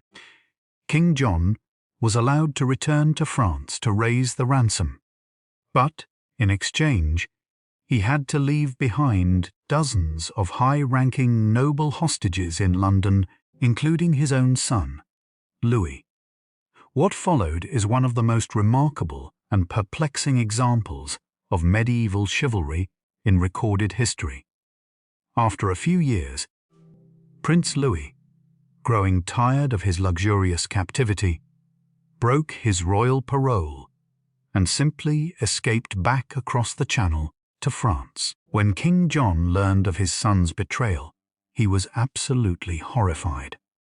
To John, a king's word was a sacred, unbreakable bond entirely more valuable than his own freedom or even the strategic needs of his shattered country. It is genuinely difficult for the modern mind to comprehend, but King John, driven entirely by his rigid code of personal honor, voluntarily boarded a ship and sailed back to London to surrender himself into English captivity once again.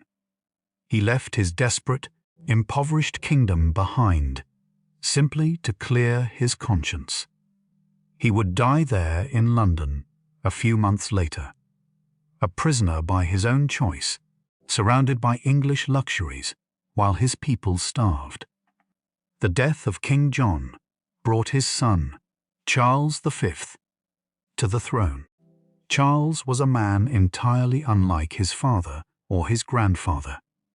He was physically frail, often sickly, with a pale complexion and a quiet, deeply studious demeanor. His right hand was swollen and practically useless, meaning he could not swing a sword, wear heavy armor, or lead cavalry charges into the mud. Yet, history remembers him as Charles the Wise.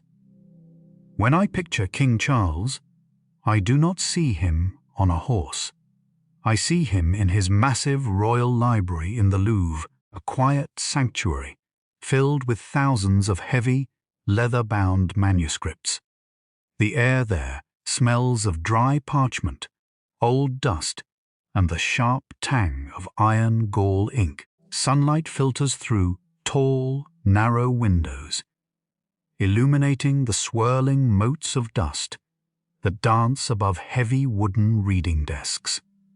From this quiet, shadowed room, using his brilliant, calculating mind, instead of a broadsword, Charles would completely change the tide of the 100 Years' War. Charles immediately realized that fighting the English in massive, pitched battles like Crecy and Poitiers was tactical suicide. The English longbow was simply too devastating, and the traditional French cavalry charge was fundamentally broken. To defeat the English, Charles knew he had to completely abandon the glorious romantic ideals of chivalry and embrace a much darker, far more pragmatic form of warfare. He needed a commander who did not care about polished armor or honorable combat, a man who understood the brutal, unforgiving nature of a war of attrition. He found exactly what he needed in a minor nobleman from the rugged, wind-swept coast of Brittany, a man named Bertrand du Guesclin. Du Guesclin was famously considered the ugliest man in France, with a flat nose, a thick, muscular neck, and a rough, deeply scarred face that spoke of a lifetime spent fighting in the mud. He was blunt, unrefined, and largely illiterate, but he possessed an absolute, instinctual genius for guerrilla warfare. Under the direct orders of the quiet king in his library, Du Guesclin unleashed a deeply frustrating, exhausting strategy against the English forces occupying France. He absolutely refused to meet them on an open battlefield. Instead, he engaged in a shadow war. His men would wait until the dead of a moonless night to quietly scale the stone walls of isolated English castles, slipping heavy daggers between the ribs of sleeping guards before melting back into the dense forests before dawn. When English armies marched out to find him, hungry for a decisive battle, Du Guesclin would simply fade away, burning the crops and poisoning the wells in their path, leaving the heavy English columns to march endlessly through a desolate, blackened wasteland. The English commanders, trained for glorious combat, were driven to absolute madness by this invisible enemy. The vast territories won by Edward at Bretigny were slowly, agonizingly bled away, castle by castle, village by village, not through grand, sweeping victories, but through the quiet, relentless exhaustion of the English war machine. The tide had finally turned, and the slow, grinding reclamation of France had begun in the shadows. This invisible, exhausting war of attrition began to take a heavy toll on the English, not just in lost castles and vanished territories, but in the slow, agonizing decline of their greatest heroes. The Black Prince, the terrifying, armor-clad Titan, who had completely dominated the battlefields of Crecy and Poitiers, contracted a lingering, wasting disease during his campaigns in Spain. The sickness slowly drained the immense physical strength from his limbs.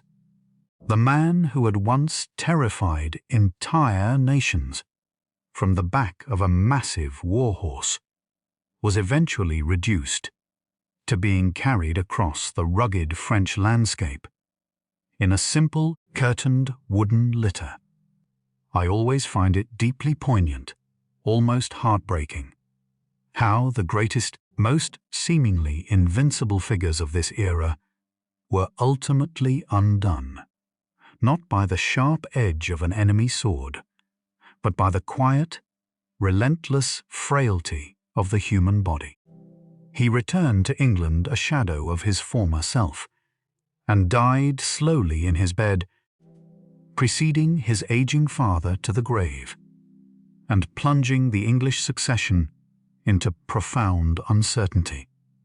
King Edward III, the glorious architect of the war, the monarch who had shattered the French nobility and captured their king, did not fare much better in his twilight years. The fire that had driven him to claim a continent slowly burned out, leaving behind a frail, senile old man.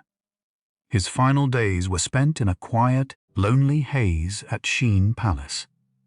Historical accounts suggest a truly tragic end, claiming that his opportunistic mistress slipped the heavy, jeweled rings directly off his cold, unresisting fingers as he lay dying, before abandoning him completely to the shadows of his empty royal bedchamber. It is a stark, deeply unsettling reminder of how quickly the intoxicating aura of absolute power evaporates the very moment the breath leaves a king's lungs.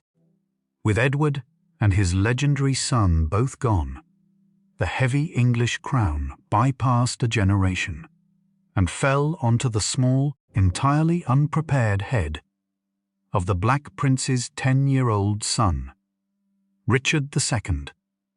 With a child on the throne, the aggressive English war machine simply ground to a halt. The bitter, costly conflict across the Channel devolved into a series of uneasy, fragile truces, interrupted only by the occasional, half-hearted coastal raid. For a brief, shining moment, it seemed as though the brilliant strategy of the French king Charles the Wise had entirely succeeded. France was slowly rebuilding its shattered economy. The blackened fields were turning green once more, and the terrifying English threat had been largely pushed back to a few heavily fortified coastal enclaves. But the 100 Years' War was a conflict seemingly cursed to never truly end. A pendulum of tragedy that simply waited for the next catastrophic push. That push did not come from an English invasion, but from a profound, terrifying darkness that bloomed directly within the heart of the French royal family itself. When Charles the Wise died, his son, Charles VI, took the throne. Initially, the young king was deeply beloved by his people, a bright, energetic monarch who seemed perfectly poised to lead France into a golden age of peace and recovery. But in the sweltering heat of a late August day, as the king rode through a dusty, sun-baked forest near Le Mans, something inside his mind completely and irrevocably snapped. Without any warning, his eyes went wide with pure, unreasoning terror. He drew his polished steel sword and suddenly attacked his own royal guards, wildly hacking at the men who had sworn to protect him, screaming that he was surrounded by traitors. It took several heavily armored knights to finally wrestle the frantic, sweating king to the ground and disarm him. When I try to picture that chaotic, terrifying moment in the hot summer forest, I am struck by the sheer, paralyzing horror the royal retinue must have felt. Their absolute ruler, the divine center of their entire political universe, had just plunged entirely into madness.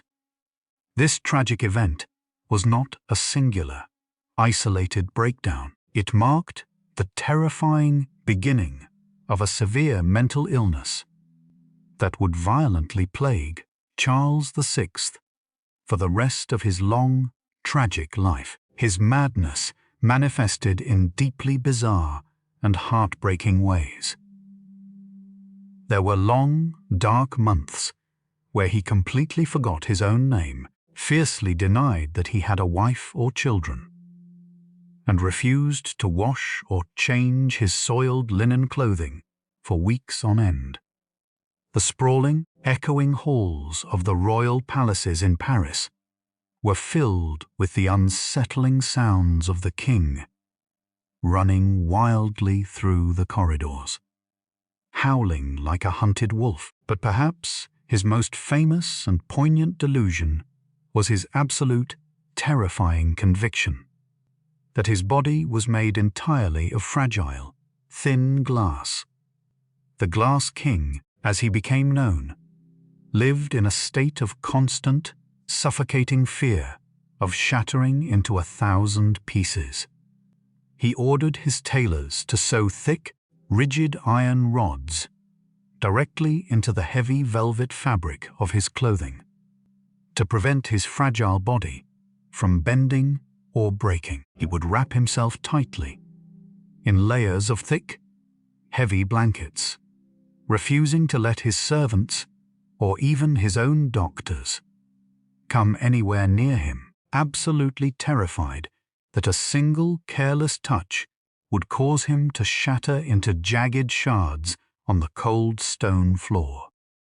It is a deeply sorrowful image, the most powerful man in France, sitting entirely alone in a dark, heavily draped room, paralyzed by an invisible, unbreakable fragility. With the king utterly incapable of ruling, the fragile unity of France instantly shattered. A bitter, deeply poisonous power struggle erupted between the king's ambitious brother, the Duke of Orleans, and his powerful, fiercely independent cousin, the Duke of Burgundy. The royal court devolved into a lethal nest of whispers, bribery, and open assassinations. The streets of Paris once again ran with blood not from English arrows, but from the brutal, escalating violence between rival French factions fighting over the puppet strings of a mad king. The country was tearing itself apart from the inside out, descending rapidly into a chaotic, devastating civil war. And directly across the narrow, grey waters of the English Channel, a new, deeply ambitious young king named Henry V was watching the flames of French division rise into the sky, slowly preparing to reignite the ashes of the greatest war the world had ever known. King Henry V was a monarch entirely forged in the cold, wet mountains of Wales, a hardened military prodigy who had spent his teenage years fighting brutal, suppressing rebellions in the mud. Unlike the frail, scholarly Charles the Wise or the shattered, fragile Glass King across the Channel, Henry was a man of absolute, terrifying focus and profound, unshakable piety. When he looked across the grey waters toward France, he did not just see a fractured, bleeding country.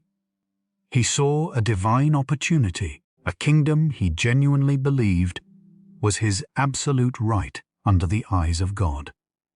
I find it deeply fascinating how a single, fiercely charismatic leader can completely transform the collective psychology of an entire nation.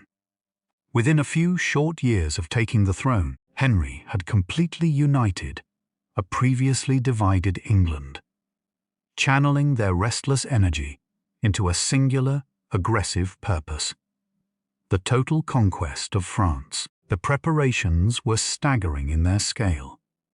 Blacksmiths across England worked day and night, their forges glowing with a constant, blistering heat as they produced millions of iron arrowheads. Forests of pale yew were methodically cut down to craft thousands of longbows, and heavy oak was harvested to construct a massive, formidable royal navy. In August of 1415, this terrifying war machine crossed the English Channel and landed near the mouth of the River Seine, immediately laying siege to the heavily fortified port town of Harfleur. But warfare had begun to change its face once again. The English did not just bring traditional wooden trebuchets. They brought massive, primitive bronze cannons, known as bombards. The deafening, earth-shaking roar of black powder explosions echoed across the stagnant salt marshes, sending massive, solid stone spheres crashing violently into the ancient defensive walls of the town, reducing solid masonry to choking clouds of white dust. The air around the siege lines was thick and suffocating, smelling sharply of sulfur, wood smoke, and the dark, stagnant water of the flooded, defensive trenches. Despite the terrifying power of the cannons, the siege of Harfleur dragged on in the sweltering, oppressive heat of late summer. And just as it had decades before at the Somme, the stagnant water bred a silent, devastating killer. Dysentery once again ripped through the English camp with horrifying speed. Men who had survived the deafening bombardment collapsed in their woolen tents, their bodies completely drained by violent sickness. It is a grim, deeply unpleasant reality of medieval history that the greatest threat to a king's ambition was rarely the enemy's steel, but the invisible bacteria lurking in a cup of muddy water. By the time the starving defenders of Harfleur finally surrendered in late September, King Henry had lost nearly a third of his entire army to disease, and thousands more were too weak to even stand, let alone fight. His commanders, looking at the exhausted, hollow-eyed survivors, begged the young king to leave a small garrison and sail back to the safety of England. But Henry's pride was as immense as his piety. He absolutely refused to retreat. In an act of pure, staggering arrogance, he ordered his sick, decimated army to march over 100 miles across hostile northern France to the English stronghold of Calais, essentially daring the entire divided French nation to try and stop him. The march was an absolute nightmare of physical endurance. The warm days of late summer abruptly gave way to the freezing, relentless rains of autumn. The English soldiers, shivering violently in their damp, rotting woolen clothes, trudged slowly along deeply rutted dirt roads that had been turned into thick, sucking quagmires of brown mud. They were desperately short of food, surviving on whatever meager rations they had carried from Harfleur, and foraging for bitter walnuts and wild berries in the dark, dripping forests. The archers, despite their agonizing stomach cramps and profound exhaustion, were forced to carefully protect their precious longbows from the constant rain, wrapping the waxed hemp strings in oiled leather pouches and carrying them under their caps. I cannot help but feel a deep, lingering sense of awe for the sheer, stubborn resilience of the common medieval soldier, pushing their bodies miles past the breaking point, simply because their king commanded it. As the English crawled agonizingly northward, the bitter, warring factions of the French nobility finally realized the sheer danger walking through their lands. Temporarily setting aside their poisonous civil war, the Armagnacs and the Burgundians gathered a massive, terrifying host to crush the invaders. It was a gathering that eerily mirrored the doomed armies of Crecy and Poitiers, an overwhelming sea of proud, heavily armored knights, eager to wash away the humiliations of their grandfathers with English blood. Moving with terrifying speed, the massive French army cut across the countryside, successfully outmarching the sick English columns and blocking the road to Calais. Near a small, dark stretch of woods known as Agincourt, King Henry realized the trap had finally snapped shut. He could go no further. He ordered his exhausted, starving men to make camp in the freezing, pouring rain, looking out across a freshly ploughed field at the thousands of bright campfires of the French army blocking their only way home. The night of October the 24th, the eve of the battle, highlighted one of the most profound atmospheric contrasts in military history. In the English camp, absolute, terrifying silence was strictly enforced under the penalty of a lost ear. The men, soaking wet and fully believing they were going to die the next morning, huddled quietly in the mud. Priests moved softly through the dark, kneeling in the freezing rain to hear the final, desperate confessions of terrified soldiers. The air was heavy with fear, the smell of wet wool, and the quiet, rhythmic sound of men making their peace with God. But just a few hundred yards away, the French camp was a chaotic, deafening festival of aristocratic arrogance. Secure in their overwhelming numerical superiority, the French nobles sat inside warm, dry canvas tents, drinking sweet wine and laughing loudly over the roaring campfires. They were so absolutely certain of their inevitable victory that they actually spent the night throwing wooden dice to decide which specific English lords they would capture and hold for ransom the next day.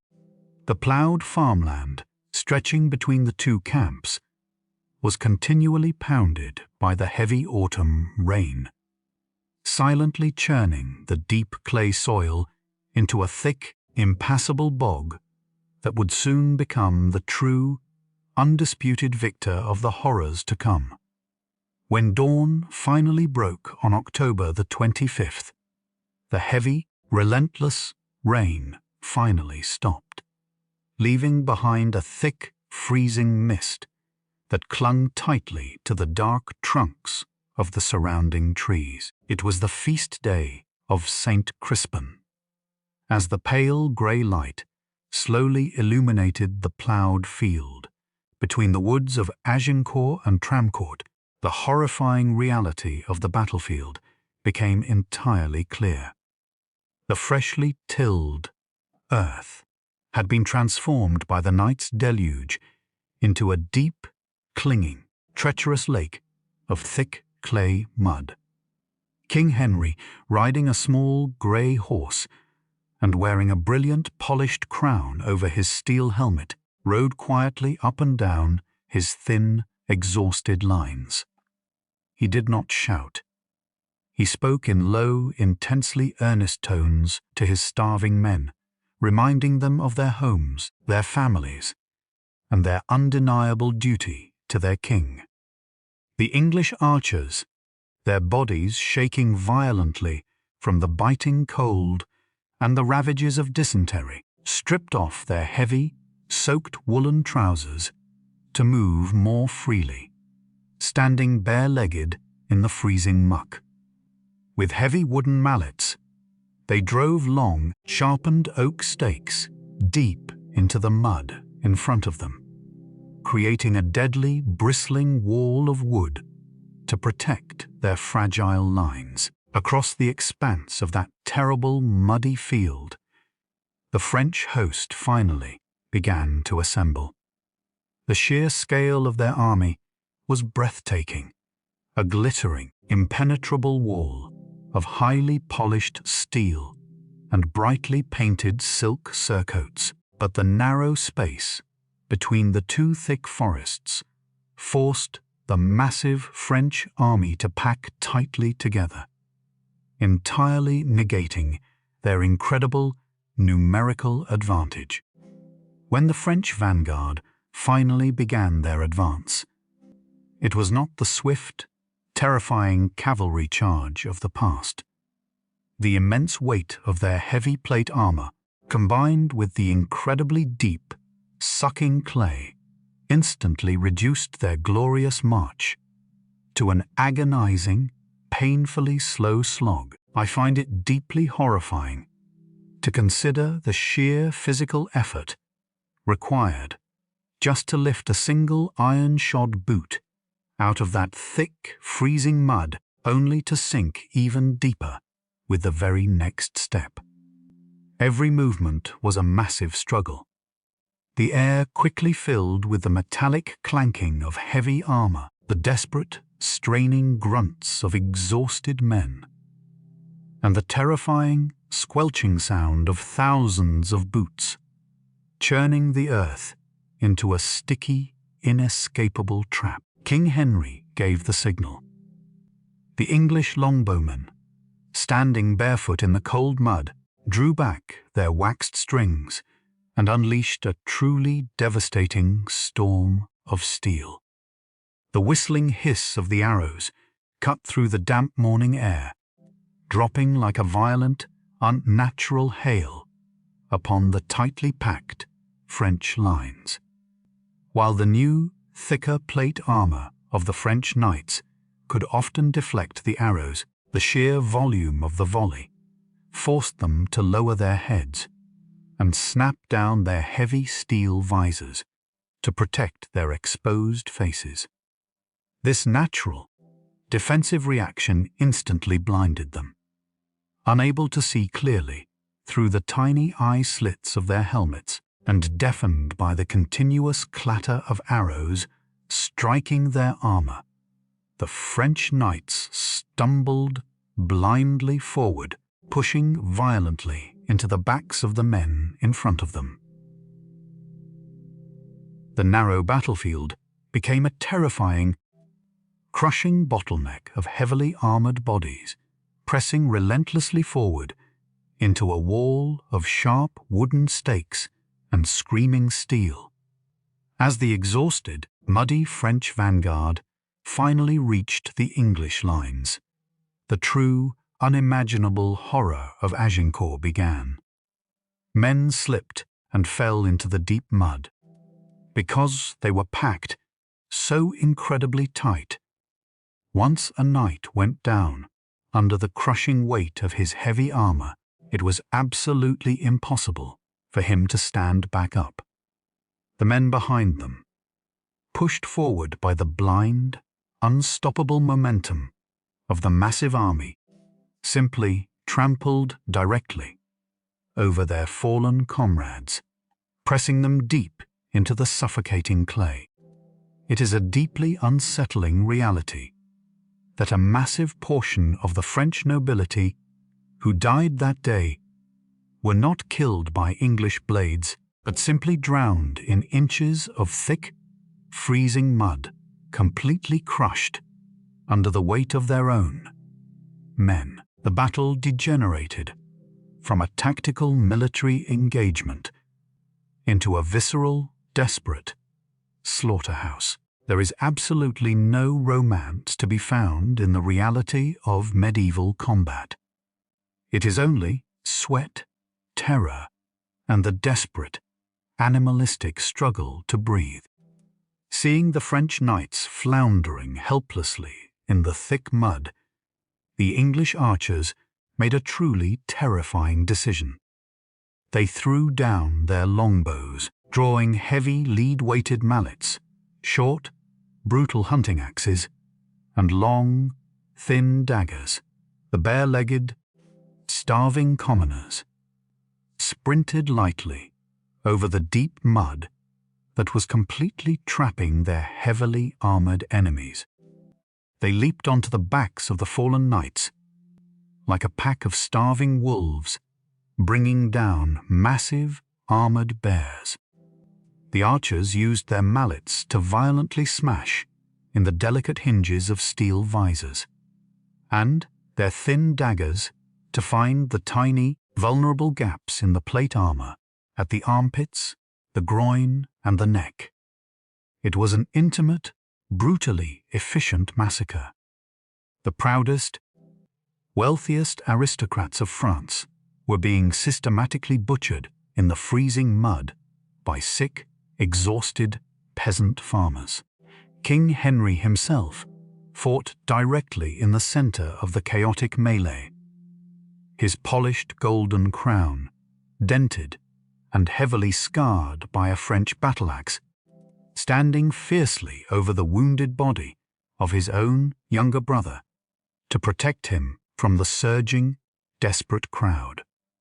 By the time the pale, cold sun began to sink below the horizon, the battle was over, and the sheer scale of the devastation was almost impossible to comprehend. The flower of French chivalry had been completely, utterly annihilated.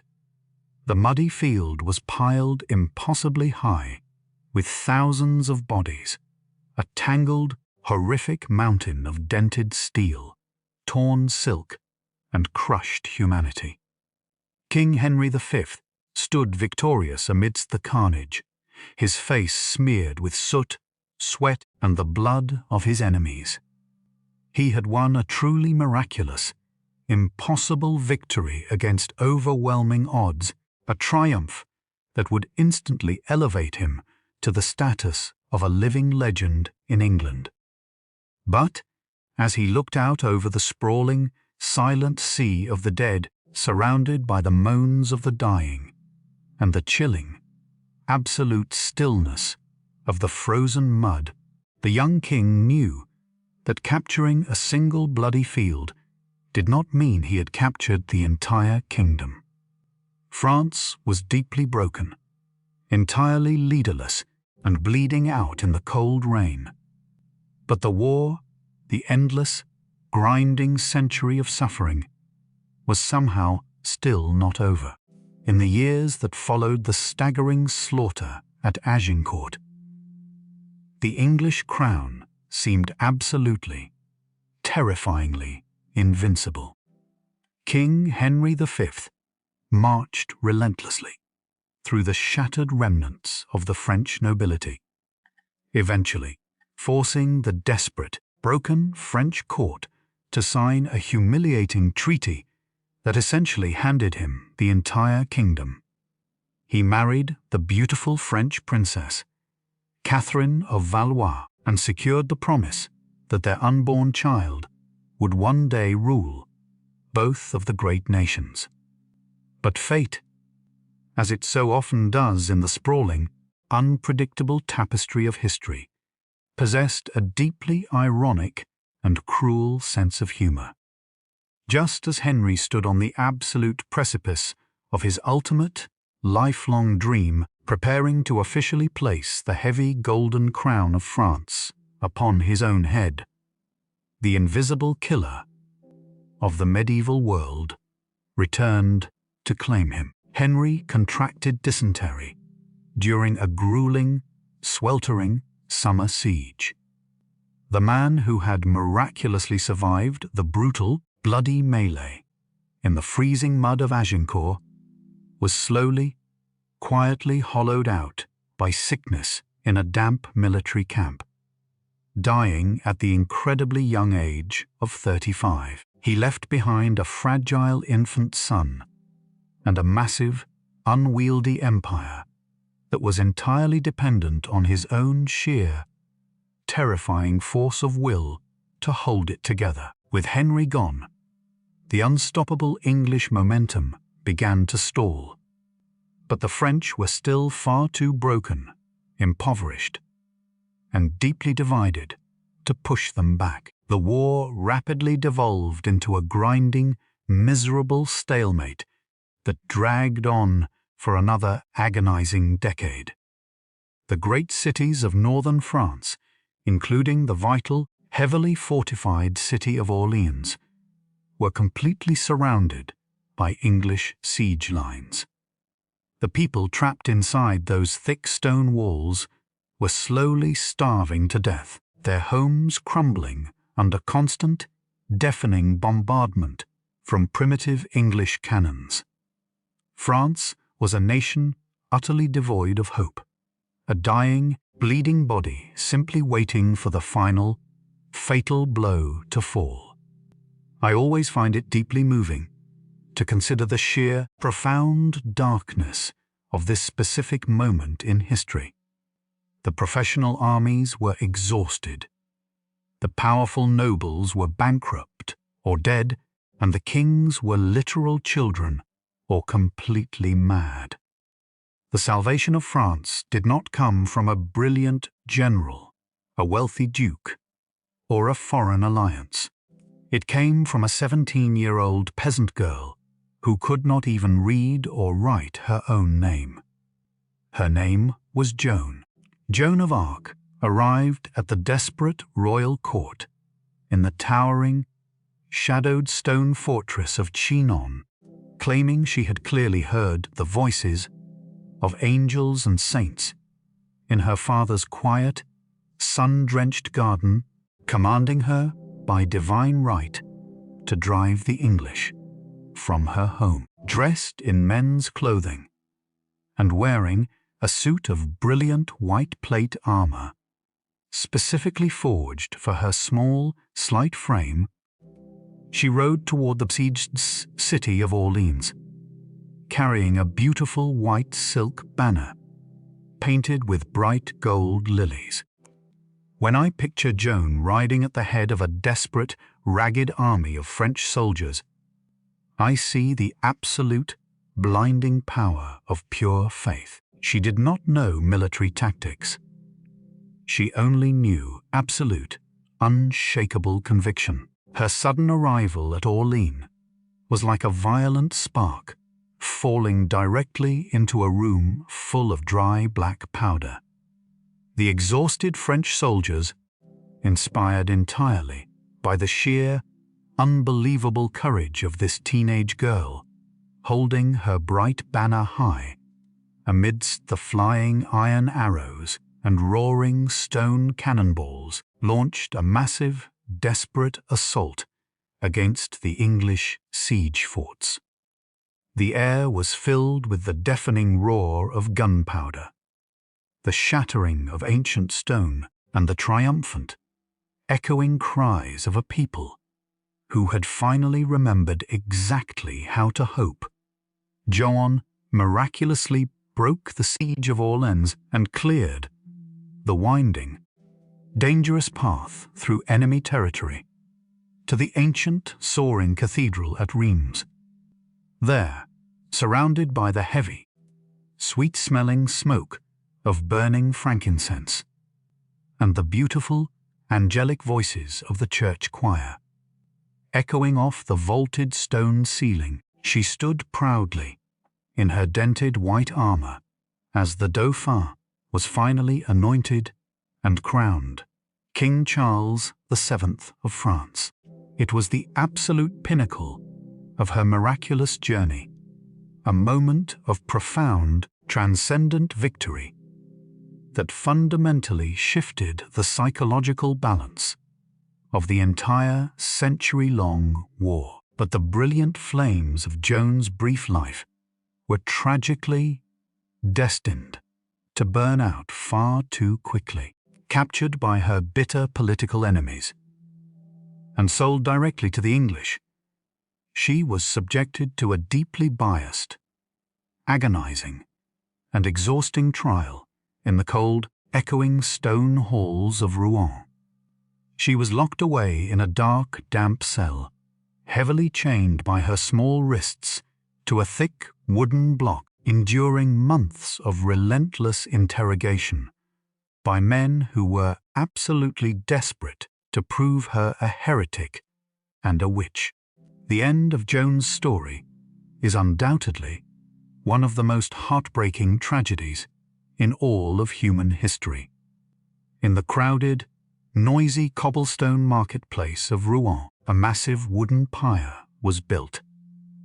The teenage girl, who had single-handedly saved an entire nation from absolute destruction, was tied tightly to a heavy wooden stake. As the dry wood caught fire, thick plumes of suffocating grey smoke and bright, searing orange flames rose rapidly into the bleak sky.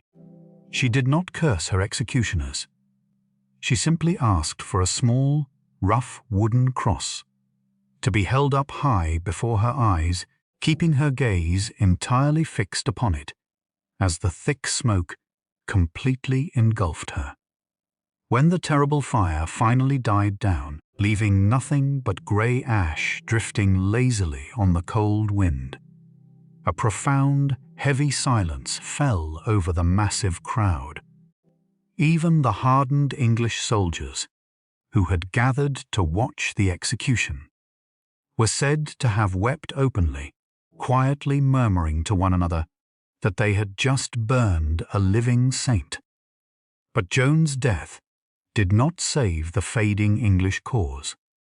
It absolutely destroyed it. Her martyrdom ignited a fierce, unquenchable fire within the very soul of the French nation. The fragmented, squabbling factions of the French nobility finally united, entirely behind their newly crowned king. Over the next 2 decades, the French military was completely, ruthlessly modernized. They completely abandoned the outdated romantic ideals of medieval chivalry and fully embraced the terrifying, mechanical future of warfare. They built a massive, highly disciplined, professional standing army, supported by the most advanced, devastating artillery train the world had ever seen. In the sweltering summer of 1453, the final decisive clash of the 100 Years' War took place near the quiet town of Castillon in the sun-drenched south of France. The Battle of Castillon was not a glorious battle of knights crossing steel swords. It was a horrifying battle of heavy bronze cannons. When the brave, deeply stubborn English commander, John Talbot, led his exhausted men in a massive, traditional infantry charge against the fortified French defensive lines, the French artillery completely opened fire. The deafening, earth-shattering roar of dozens of cannons firing simultaneously violently shook the very ground. Massive, heavy stone and iron cannonballs tore brutally through the tightly packed English ranks, completely obliterating the soldiers before they could even swing their swords or draw their bows. The long, bloody era of the heavily armoured knight and the devastating English longbowman was abruptly, violently blown away forever by the thick, choking smoke of black powder. The English army was utterly, completely broken, and the last of their continental territories, save for the single, isolated coastal city of Calais, were entirely lost. And so, after 116 years of unimaginable bloodshed, burned villages, shifting borders, and the tragic, countless deaths of millions of ordinary people, the 100 Years' War finally, quietly simply bled to a halt. There was no grand, sweeping peace treaty, no dramatic, final signing of parchment. In a warm, brightly lit silk tent, the fighting simply stopped because there was absolutely nothing left to fight for. When I look back over this sprawling, epic tapestry of human history, it stands as a truly sobering reflection on the sheer, stubborn, beautiful resilience of humanity. The deep, violent scars carved across the landscape of France eventually healed over with thick, green grass and sprawling vineyards. The towering, heavily fortified stone castles that had seen so much death slowly crumbled into quiet, peaceful, moss-covered ruins, and the great names of angry kings and proud generals slowly faded into the dusty, quiet pages of heavy leather-bound books. The world moved slowly forward, stepping out of the dark, bloody shadows of the medieval age, and walking quietly toward the bright dawn of the Renaissance. The heavy, iron armor was finally put away. The ancient, muddy battlefields grew perfectly silent and deeply peaceful under the vast, starry night sky. It is time now for us to leave them all there, resting eternally in the quiet, damp earth. Close your eyes, let the heavy, lingering weight of the centuries slip entirely away from your shoulders, and allow yourself to drift into a deep, completely peaceful sleep.